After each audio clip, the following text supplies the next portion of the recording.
శిశుమందిర్లో చాలా మంది చదువుకోవాలనుకుంటారు, ఆ అదృష్టం రాదు వరకు. మన శిశుమందిర్ పాఠశాలలో చదువుకోవడమే మన అదృష్టం. మనం ఏ మతం గురించి మాట్లాడడం మీద, మన ధర్మం గురించి మాట్లాడతాం.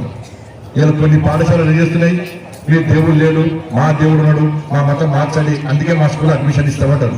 ఇలా చాలా మంది అంటారు దేవుడు ఒక్కడే. నేను ఒప్పుకుంటారు దేవుడు ఒక్కడే, దేవుడు ఒక్కడే, అల్లా ఒకడే, రాముడు ఒకడే, ఇంకోరు క్రీస్తు ఒకడే. వాళ్ళ మాటతో కలిసే భిన్న 10 నిమిషాలు ఒప్పుకుంటాం సార్, మీ దేవుడు ఒక్కడే. దేవుడు చూసారు ఎవరైనా చూసారా? కానీ దేవుడు విశ్వాసం నమ్మకం అనుకుంది ఉందా లేదా? ఇప్పుడు అమ్మవారి నాట్యం చూసారు కదా, అమ్మవారి తన చేసిన అమ్మవారి నాట్యం దేవుడు విశ్వాసం నమ్మకం అనుకున్నది. అవును కదా? మీకు అంతేందుకు జీడిగింజ ఉంటుంది, జీడిగింజ చిన్నప్పుడు మా అమ్మ జిస్టు జీడిగింజ నింపుతుండే, ఇట్లా రెండు గిన్నె తిప్పి ఆపుతుండే. జీడిగింజను వట్టి కాలువది, స్మెల్ రాదు, పోయి ప్రయత్నం చేయదు, స్మెల్ రాదు. కానీ నిజంగా జిస్టు తగ్గితే కాల్స్తే స్మెల్ వస్తుంది. ఈ జీడిగింజ నువ్వు అని పెట్టిన వాళ్ళు ఏం కనిపెట్టినా ఎవరు పెట్టి కంట్రోల్. కానీ దేవుడు ఒకడే, దేవుడు విశ్వాసంలో పడినది, ఆ నమ్మకంలో పడినది.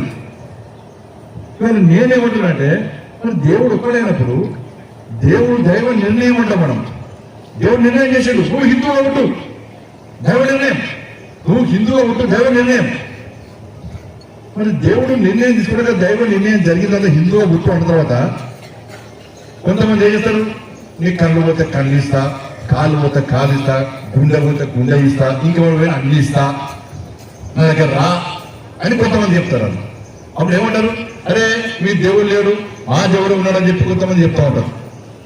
కాబట్టి ఇవాళ ఈ హిందూ మతం, హిందూ ధర్మంలో పుట్టిన తర్వాత ఈ మతం మార్చుకొని వేరే మతాన్ని స్వీకరిస్తాం. మనం వేరే మతాన్ని స్వీకరిస్తాం. దేవుడు ఒకడే కదా, ఈ మతంలో పుట్టాలని చెప్పి దేవుడు నిర్ణయించుకోడు. నువ్వు హిందువు పుట్టని నన్ను చెప్పింది దేవుడు, నేను హిందువు పుట్టా, దైవ నిర్ణయాన్ని సవరిస్తా.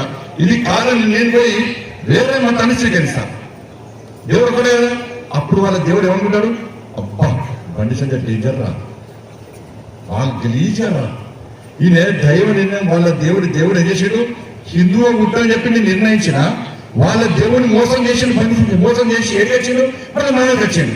రేపు నన్ను మోసం చేసి ఇంకొకరు పోతాడు. కాబట్టి బండి సంజయ్ కోరిక తీసుకోవడం అవుట్ అంటాడు అంటే కదా. కాబట్టి దైవ నిర్ణయాన్ని అందరూ శిక్షించాలి. ఒక మతంలో పుట్టాలని చెప్పి, హిందూ ధర్మంలో పుట్టాలని చెప్పి దైవ నిర్ణయం జరిగిన తర్వాత ఈ హిందూ దేవుని మోసం చేసి ఇంకో దేవుడు జరిగితే ఆ దేవుడు క్షమించాడు. మన మోసం ఆ దేవుడు గుర్తిస్తాడు.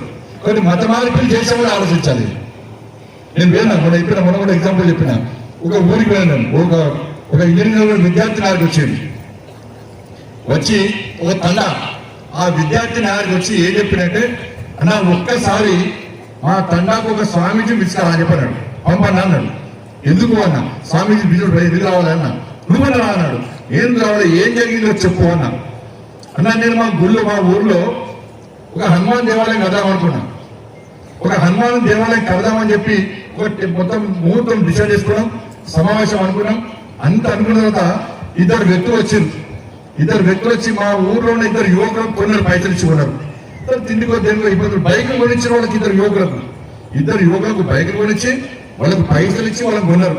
కొని నేను పెట్టుకున్న టెంట్లకు వాళ్ళు వచ్చి ఇద్దరు వచ్చి నా మైకు గురించి మాట్లాడినమాట. ఏం మాట్లాడిన ఇక్కడ ఉన్న ప్రజలందరికీ విజ్ఞప్తి, ఇలా మీ దేవుడు లేడు, మా దేవుడు ఉన్నాడు, మా దేవుడు ఉన్నాడు నిరూపిస్తే మీ హిందువులందరూ మా మతాన్ని స్వీకరించాలి, లేకుంటే నేను మీ హిందూ మతంలోకి వస్తా అని చెప్పినట్టు ఆయన చెప్పి 2 డ్రమ్ములలో నీళ్ళు తీసుకున్నాడట. 2 డ్రమ్ములు పెట్టి ఈ డ్రమ్లో ఆ డ్రమ్లో ఫుల్ వాటర్ నింపినట. నింపి ఒక చేతిలో వినాయకుడు, నేనే నిమజ్జనమైంది, నిమజ్జనం చేస్తా కదా, ఒక చేతిలో వినాయకుడు తీసుకున్నాడట, ఇంకో చేతిలో వాళ్ళ దేవుడు తీసుకున్నాడట. ఎవరైనా వచ్చి వేరు చూడండి అన్నాడట. ఆ ఇద్దరు విద్యార్థులు యువకులు పైసలు ఇచ్చుకున్నాడు కదా. దానికి ఒక ఆయన వచ్చినాడు, పిల్లాడు వచ్చి, ఈ పిల్లాడు మీ ఊడేనా అంటే మా ఊడే, నేను నమ్ముతారా మీరు నమ్ముతారనట. బాబు 2 దేవుళ్ళ బరువు చూడనట. ఆ 2 బరువు దేవుడు సమానం ఉన్నాడు సార్ అన్నాడట. పైసలు చూడాడు కదా. ఇంకో పిల్లని పిలిచాడట, ఆయన కూడా కొన్నాడే. ఆ పిల్లలు వచ్చి ఈ పిల్లలు మీ ఊడేనంట. ఆ మా ఊడే సార్. 2 దేవుడు సమానం ఉన్నారా? ఆ సమానం ఉన్నారు సార్ అన్నట. చూడండి అందరు కళ్ళప్పకుండా చూడండి అని చెప్పి మన దేవుని వినాయకుని ఒక దమ్ములు వేసిండట. మన దేవుడు మునిగింది. వాళ్ళ దేవుని ఇంకో దమ్ములు వేసిండట. వాళ్ళ దేవుడు దేవుడు. అప్పుడు ఇప్పుడు నేనే చూసారా, మీ దేవుడు ఎందుకు అంటున్నారు, మొత్తం మునిగిండు. చూసారా, మా దేవుడు నిగడిగా ఆడుతూ నీళ్ళ కళ్ళు పోతే కళ్ళు ఇస్తాడు, కాలు పోతే కాలు ఇస్తాడు అన్న.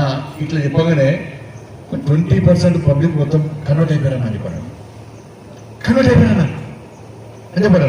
అన్న నేను సరే తమ్ముడు, ఇప్పుడు నేను చూడో స్వామీజీ వచ్చేందుకు నువ్వే స్వామీజీవి, నువ్వే హిందూ ధర్మ రక్షకుడు, నువ్వే మళ్ళీ మీటింగ్ పెట్టు, మళ్ళీ టెంట్ అయ్యి మళ్ళీ మీటింగ్ పెట్టి మళ్ళీ మైక్ తీసుకొని నేను ఎవరిని పైసలు ఇచ్చి కొనా, వాళ్ళు పైసలు ఇచ్చి కొన్నారు, నేను ఎవరిని పైసలు ఇచ్చి కొనా, నేను చెప్పిన విషయాలు మీరు నమ్మితే ఆ 10 రోజులు కూడా మళ్ళీ తిరిగి ధర్మపరిచి మళ్ళీ హిందూ ధర్మంలో రావాలి.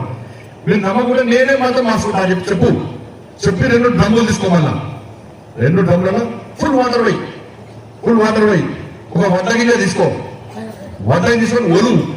ఒక చేతికి ఏమొస్తుంది, విత్ వస్తుంది, ఇంకో చేతికి పట్టు వస్తుంది.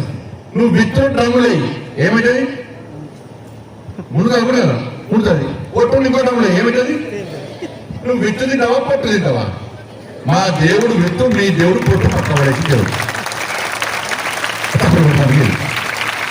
తప్పదు ఉంటుందంటే ఎందుకు చెప్తున్నారంటే ఉదాహరణలు చెప్పి మన ధర్మాన్ని కాపాడుకునే పరిస్థితి వచ్చిందంటే ఇంతకన్నా ముఖతం ఇంకోటి కాదు. అంటే హిందువులమే అడ్డం బొట్టు, పొడుగు బొట్టు, రౌండ్ బొట్టు పెట్టుకున్నాడు హిందూ కాదు, బొట్టు పెట్టుకున్నంత మాత్రమే హిందూ కాదు. నువ్వు హిందువులో ఉంటే, హిందూ ధర్మానికి ఆపదొస్తే, హిందూ సమాజానికి ఆపదొస్తే, హిందూ దేవుని కించపరిచే ప్రయత్నం చేస్తే ఏదైనా స్పందించి, ఒక హిందువుగా స్పందించి ఎంతో కొంత స్పందించే వాళ్ళు మాత్రమే నిజమైన హిందూగా హిందూ సమాజం గుర్తిస్తుంది. నేను చాలా పేద పొద్దు 24 గంటలు పూజ చేస్తాను. పూజ దేనికోసం చేస్తాను? నేను బాగుండాలి, నా కుటుంబం బాగుండాలి, నా వ్యాపారం బాగా జరగాలి. దేవుడు చూస్తాడు. అరే ఈయన కేవలం ఆయన కుటుంబం గురించి మాట్లాడు, ఎందుకు ఆయనకు? కానీ నేను బాగుండాలి, నా పక్కలు బాగుండాలి మొక్కోవాలి. అప్పుడు కనీసం మన కోరికలు తీర్చే ప్రయత్నం చేస్తారు. స్వార్థం ఉండదు. ఇటువంటి ఆచార వివరాలను, మన సనాతన ధర్మాన్ని, సంస్కృతి, సాంప్రదాయాలను ఇలా పెంపొందింపజేయడానికే వాళ్ళ శిశు మందిర పాఠశాలలు. ఇది వేరే స్కూల్ పోతే ఎప్పుడైనా నేను ప్రైవేట్ పాఠశాల పోతానని చెప్పిన పిలిచి పనిచేసి మధ్య పిలుస్తలేరు. ఈ పిలుస్తా మళ్ళీ గిరే హిందుత్వం అంటాడు, మళ్ళీ గిరే ధర్మం అంటాడు. అందుకని నేను పిలుస్తలేదు, తోడు కూడా పోతాను. నేను ఇప్పుడు కూడా నేనేం బాధపడా, నేను పోతే పక్కా చెప్తా. ఇది చెప్పి తింటాను, నాకేం భయం లేదు. నేను పక్కా చెప్పి తింటాను. శిశువంతి స్టూడెంట్ నేను చెప్పకుండా శిశువంతి స్టూడెంటే కాదు. నేను శిశువంతి స్టూడెంట్, నేను ఇది చెప్తానే శిశువంతి స్టూడెంట్, నేను చెప్పకుంటే కాదు.